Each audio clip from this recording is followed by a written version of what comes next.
Good morning and welcome to day number 12 of the 30-day marriage challenge. This morning, I am happy to say I am joined by Swifty. Good morning, Swift. Good morning, Miss TTFromTheD. I love when you say that, so cute. So today we are going to talk about the hot topic, 3 cords are not easily broken. And so we're going to share the male's perspective, the female's perspective, the husband, the wife, right? But before we get into that, I always want to say thank you to all the listeners, but it's also been on my heart to say thank you to God, because without him, we wouldn't even be here. Secondly, it's something that he asked me to do. And so I'm excited about that. And for those of you that's been following thus far, we are at day 12. All of the episodes prior to, you could go back and listen to them. They are here for your listening pleasure. But I want to shout out all of the places that I know I have listeners thus far, according to my demographics. Of course, the United States, Bahrain, Philippines, Canada, Ireland, Puerto Rico, India, Italy, United Kingdom, Romania, Saudi Arabia, Brazil, the Netherlands, Australia, Bulgaria, Poland, Russia, Germany, Denmark, Switzerland, Mexico, Egypt, Guam, Ukraine, Bangladesh, Lebanon, and Czech Republic. Thank you to everyone across the globe for tuning in to TT from the D. I'm overwhelmed. I still get geeked when I read out and shout out those names because I can't believe that you choose me to listen to. Ain't that super dope, Swift? Out of all those countries I rambled off, Swift, how many of those countries you've performed in? I can say 80%. That's super dope. What is it like? So, what is it like visiting other countries? And I ask that because for us to have listeners in all those different places, what was your take on visiting those different places as far as the culture exchange? The thing that I got out of visiting those places, besides the different laws and culturally how, people do things, the world go around the same way. People do the same thing. They party, they get married, they cry, they do this and they do that. The same thing as in the United States. Mm-hmm. Just a different language. And they might, celebrate holidays different and the religion thing might be different, but overall, everybody does the same thing. That's good to know. Yeah, it's the same thing. It's just different languages. I like that. Yeah. That's dope. I'm excited. This morning we're doing things a little bit different with Anchor.fm. You can record on the go. It's one of the easiest tools to use. But we're in the studio. We are able to actually be in the studio on our microphones, ready to rock and roll. The only thing we're missing is a camera for that visualization. But that might be coming to you, okay, in 2023 for season 3. But let's jump into it because it's Saturday morning. We know people got things to do. We have things to do. We're going to talk about 3 chords, the 3 chords of the strand, a model for Christian marriages. However, any married couple can add this to their marriage. There's a scripture we want to start off with. Swift, can you read the scripture? And this coffee is amazing. Thank you. Brown sugar. Brown sugar, babe. I want some of that brown sugar. Okay, no. D'Angelo be mad. He heard me trying to sing his song. But go ahead, man. How you gonna sue me? Disrespect. Okay, go ahead. Chapter 4, verse 12, the Bible says, though one may be overpowered, 2 can defend themselves. A cord of 3 strands is not quickly broken. That's what it says in the book. When you think about that, and I know that came from Paul, what do you think Paul meant? Do you think he meant like, okay, listen, it's better to be single?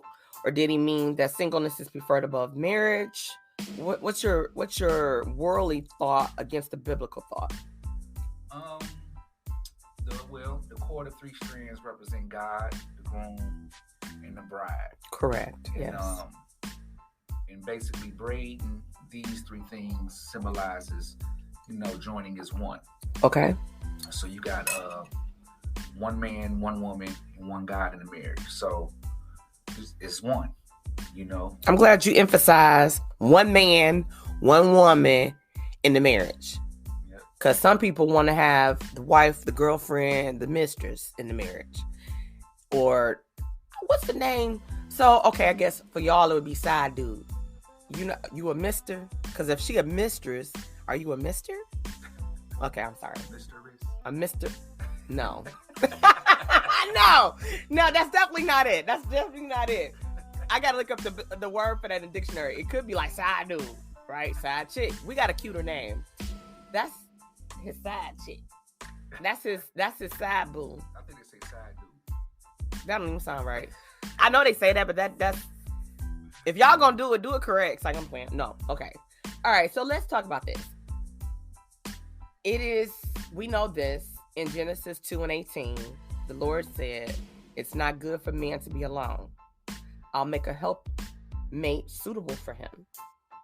Now, let me be clear about this part. This does not mean that the woman was created to be the man's slave or servant, but a suitable helpmate.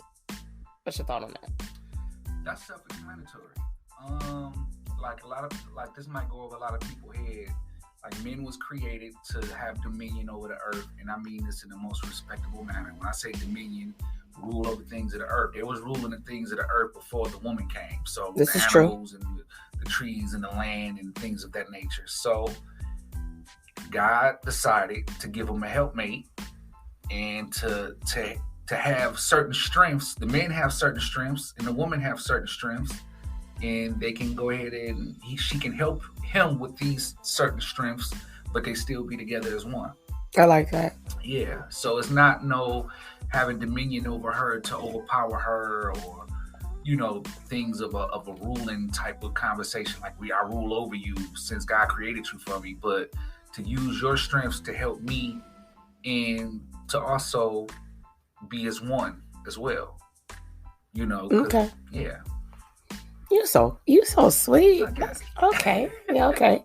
So we know that marriage was ordained by God himself. He said so in Malachi 2:14.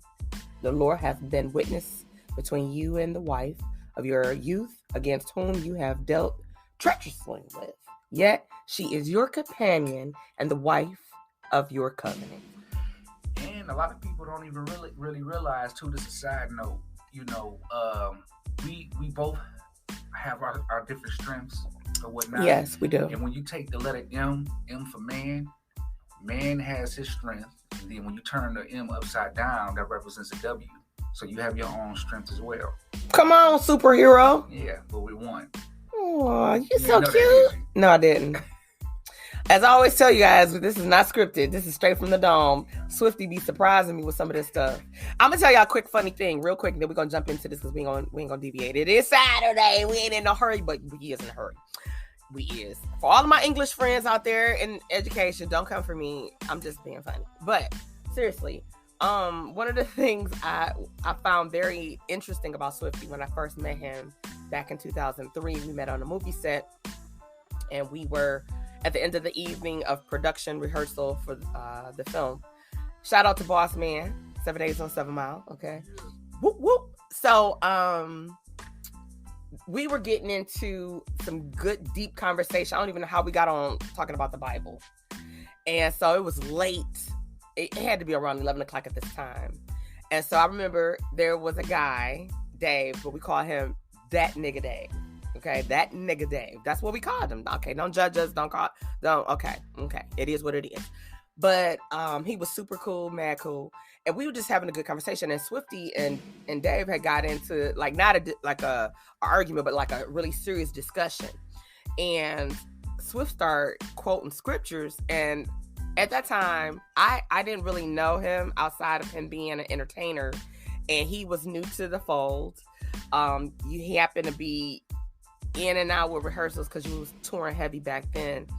And you was like, oh, you don't believe me? I could run to my car and grab my Bible. So in my mind, listen, y'all, I told y'all before, I'm real judgmental, right? I said to myself, this man don't know nothing about no dang on Bible. He a rapper. What does he know about a Bible? And then I said, oh, this is a scapegoat. He gonna run out and probably call us and say he had got a call. He had to leave, right? So he's like, I'll be right back. So I thought to myself, that's like the man that leave his family. Thomas said he going to the store to get some milk or some bread. He'll never come back, right? And so he came back in with this Bible, and it had his little name on it. I was like, who's Andre Moore? So he was like, that's my name. I was like, oh, because I didn't know his name. I just knew him as Swifty McVeigh. So I was like, okay.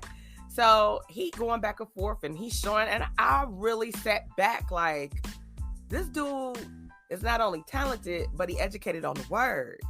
That made me interested. It's like, I really need to fall back from judging folks, like, right? Because you didn't dress. I guess a person that knows scriptures don't have to have a suit and tie on, or a soft bottom, or hard bottom shoes, dress pants. Right. You can be a thug or a rapper.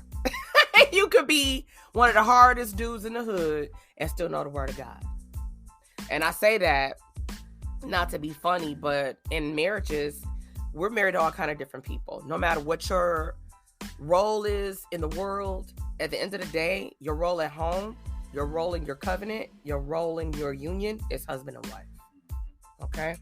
So we're gonna seesaw, go back and forth between God's role for the husband and God's role for the wife. And Swifty, you are the man and you are the head, right? So why don't you open up a little bit about God's role for the husband? And we got this information. We don't want you to think like we wrote this out or we think this is Swifty's thoughts, TT's thoughts. You actually could go to www.whatchristianswanttoknow.com. God's role for the husband. All right, let's go. Well, men have great responsibilities too, because they are commanded to love their wives as Christ loved the church and, gave himself up for it. And that was in Ephesians chapter 5, verse 25. And then in Ephesians chapter 5, verse 22 through 23, the Apostle Paul instructs the husbands this. He said, husbands, love your wives as Christ loved the church and gave himself up for her, that he might sanctify her, having cleansed her by the washing of water with the word, so that he might present the church to himself in splendor. And for those that don't know what splendor means magnificent. Okay. Just in case y'all like what is splendor. Not the sugar. Splendid. That's splendid. That's I was about to say, yeah, splendid. Okay, my bad. Well, splendor, without spot or wrinkle or any such thing, that she might be holy and without blemish. Y'all know what blemish is. Yes. In the same way, husbands should love their wives as their own bodies. He who loves his wife loves himself, for no one ever hated his own flesh.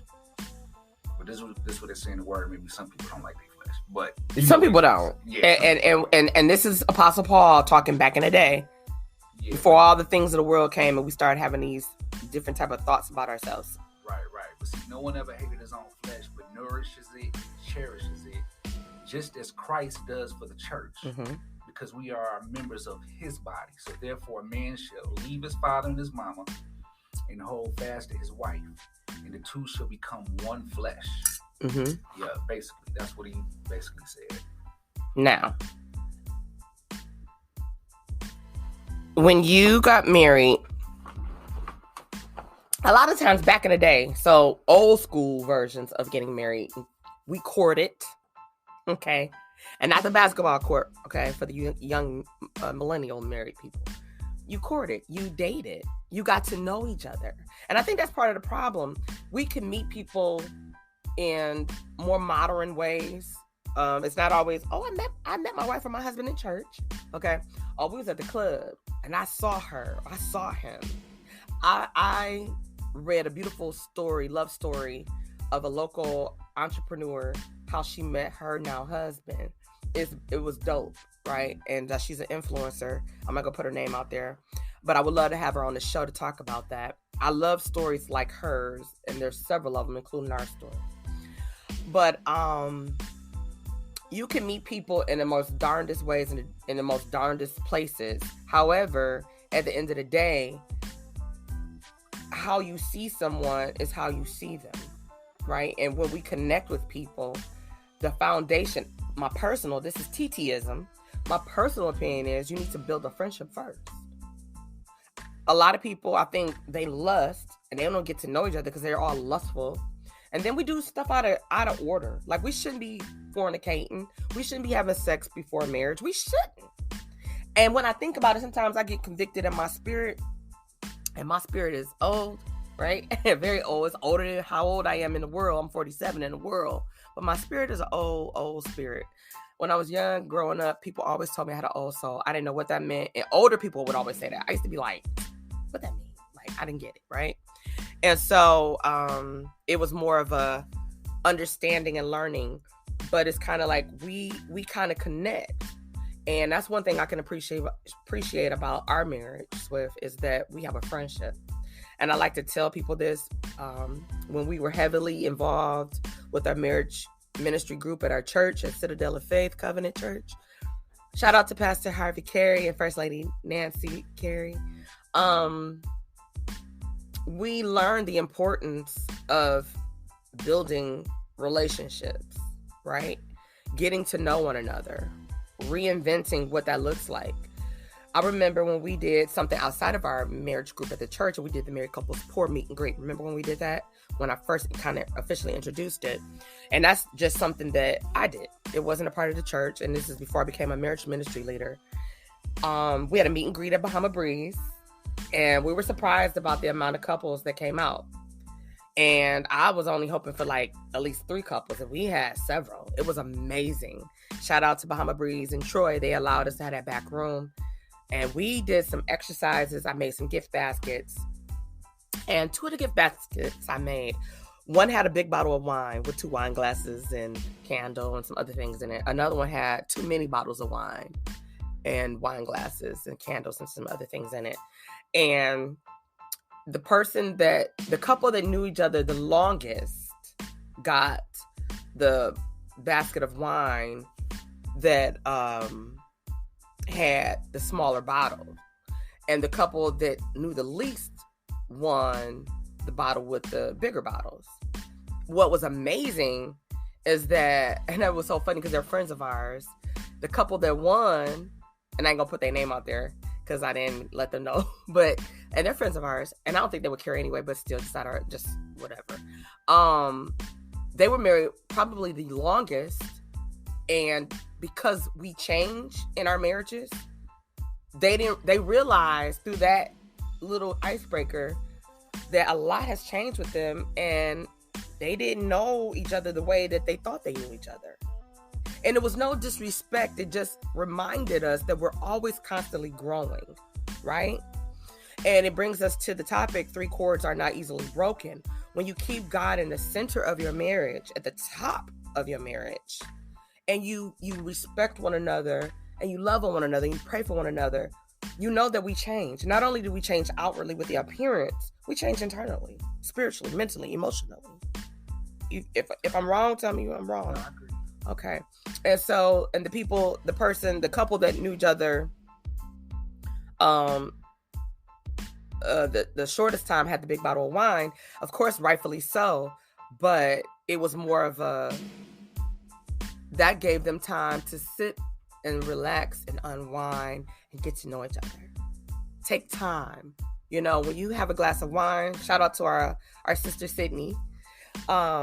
She educated me on how you're supposed to pour your wine. I'm one of them people pour my wine glass almost to the rim, like brim on coffee, right? And she was like, TT, you're supposed to pour it. And she showed me, because it's for conversating, and you're not drinking it like Kool-Aid, or you're not drinking it like water. You're sipping and you're conversating. And I was like, I want to be grown. So I started pouring my wine differently because of my sister, Sydney.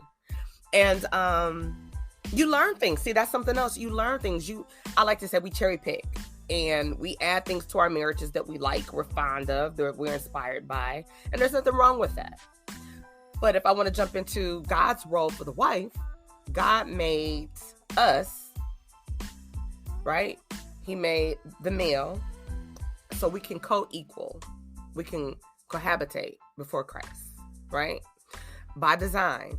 And the man is the head of the household. We know that. In 1 Peter 3, 1-2, Peter said, under divine inspiration, the wives be subject to your own husbands, so that even if someone does not obey the word, they may be won without a word by the conduct of their wives.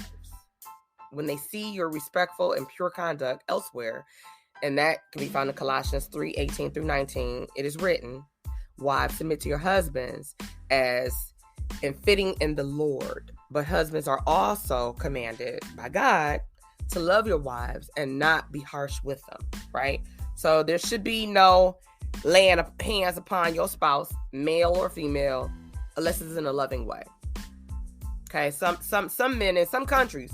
Okay, now this might make me lose some listeners, but I'm just gonna say what it is. I'm gonna say what it is. This is TTism. Now, we're not talking about somebody. This is TTism. I don't care what culture you come from. I don't care what language you speak. I don't care what your environment looks like. I don't care about. I respect, but I don't really care about the way the culture that man put out there. Husbands are supposed to love their wives. Wives are supposed to love their husbands. Respect one another. Provide and protect one another, not hurt and harm each other. Man is not supposed to look down upon his wife. Okay? And I know in some countries, in some cultures, and I'm not going to put any, I don't want to put any examples out there because I would really be honing in on a couple of cultures. But love is love. Respect is respect. And that woman that you chose, husbands, to change her last name and make her carry your name, is supposed to be loved upon and treated like a queen. Versus, I don't care if she's a queen or king, if you guys are queen and kings, everybody ain't gonna be a Queen Elizabeth, okay? Everybody ain't gonna be, well, we ain't gonna, okay, whatever. We're gonna leave it right there, right there. So everybody's not gonna have that royalty crown, but in your heart, in your own mind, in your own union, you should look at one another like that.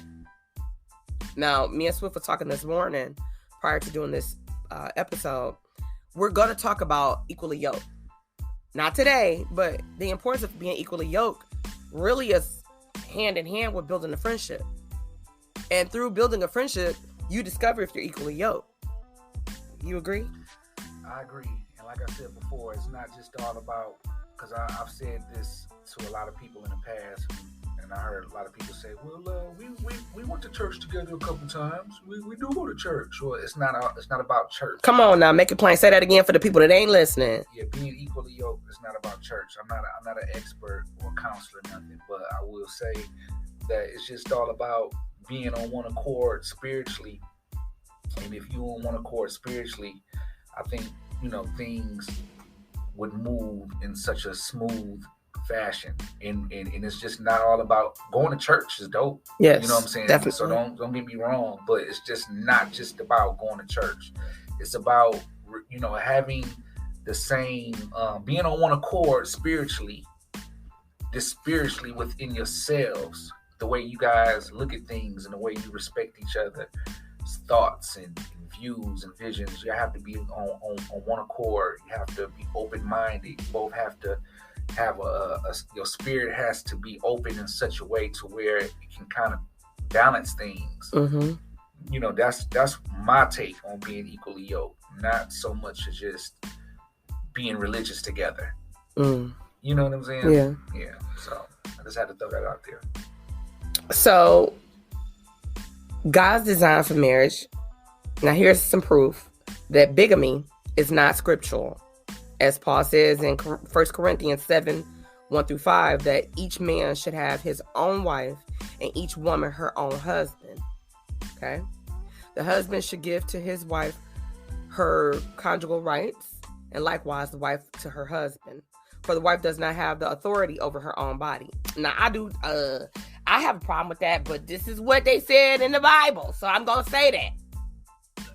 Go ahead. I think that might have to do a lot with being as one. I think so. For instance, not instance, instance. So yeah. It's like if a woman get pregnant, okay, instead of making a decision about getting an abortion or whatever on your own, discuss it with your husband. See what his intake. Let's see what his take. Well, I mean, I'm just saying. I mean, if you is one. No. What I'm saying, but God wants us to populate and be fruitful. True, but I'm just using that as an example. I mean, because there's couples out there that feels like I'm not ready to have a baby, so they might want to have an abortion. But God doesn't want it that way. That's right. Just be realistic. Okay. So this is just living in our truth. This is just an example that you bring things to each other and talk. Yes. Instead of just making a decision on your own, you sit and discuss it with your spouse. Okay, so let me say this. Okay, so let's just say woman is pregnant and she's married and they've agreed that they were going to wait. There's people to get married like, okay, we're going to wait a couple of years, or we're going to get our stuff financially ready, or whatever that looks like for them. Or it is not emotionally, they're not right there. They love each other, they want to be married, but they're not ready to have a child. And so she gets pregnant for whatever reason. She ain't on birth control. His pull-out game ain't strong. Like, I'm just playing off. That was so raunchy. But we are walking in our truth. Okay. It would be the same as if a woman want to have a baby and the man just went off and just got clipped and didn't talk to her. Oh, that's so disrespectful. I'm just saying, like, if she always wanted to have a baby, he felt like, man, I'm about to get clipped. And then he came, I got clipped. Okay, what about when a woman ties her tubes and the man want a child and she don't? That's what I'm saying. Now that's good. That's a whole nother thing. So the thing is, it's just conversation. So, the authority over, like, I got authority. It's just like, I guess it's just a conversation so y'all can come to an amicable thing versus doing it on your own. You have someone that you're one with that deserves a conversation because I agree. Because you're not in a position to just do it on your own now. You're with someone that you're one with. So let's have a conversation to see if we can come to some kind of amicable agreement. I don't think it'll be like, okay, I just do it on my own, because the other person might feel a certain kind of way. Okay, but let me say this. So let's just say the wife and the husband have this conversation, and the wife is like, listen, I'm not ready. We said we was going to wait. And the husband like, no, I want this baby. That's what I'm saying. And then she's like, I don't. Now what? You don't. So now that takes us another place. That's a whole other chapter. But the meaning of what you just said is the authority of how much of a wedge it can be caused if you don't have that conversation. Okay. That having a conversation and then what happens after the conversation is one thing. Okay. But we going back to what you said about having that, not having that conversation, then is what it is. You know what I'm saying? So that's what it is. Not so much of what will happen after both parties find out what's going on, because that's a whole nother chapter. Who knows what the situation is going to end up being like. Well, all right, well, that's it. They might walk away, who knows? But the thing is, we're one. So let me have this conversation with him, because I might want to do this and he might get mad at me forever. Okay. I get what you're saying. Now, he do say that, we shouldn't deprive each other. But in closing on this, and I think this is good enough to have part 2. But overall, God is in the center. He's at the head of everybody's marriage. He should be. If he's not, you need to petition and seek him out, because God blesses marriages. Why? Because he created them. It's an important union. In Genesis 2:18-21-24, you can read that for yourself. We're going to come back. I love it. I think we should pick up part 2 for tomorrow. What you think? That's dope. Okay. So we'll dive into that. We'll dive into that for tomorrow. Really? Deep sea diving. Okay, anyway. But anyway, we hope that you've enjoyed this segment today. We appreciate y'all rolling and rocking with us for this 30-day marriage challenge. Swifty, thank you for being awesome and joining me. And we'll be back on tomorrow. Peace. Dope.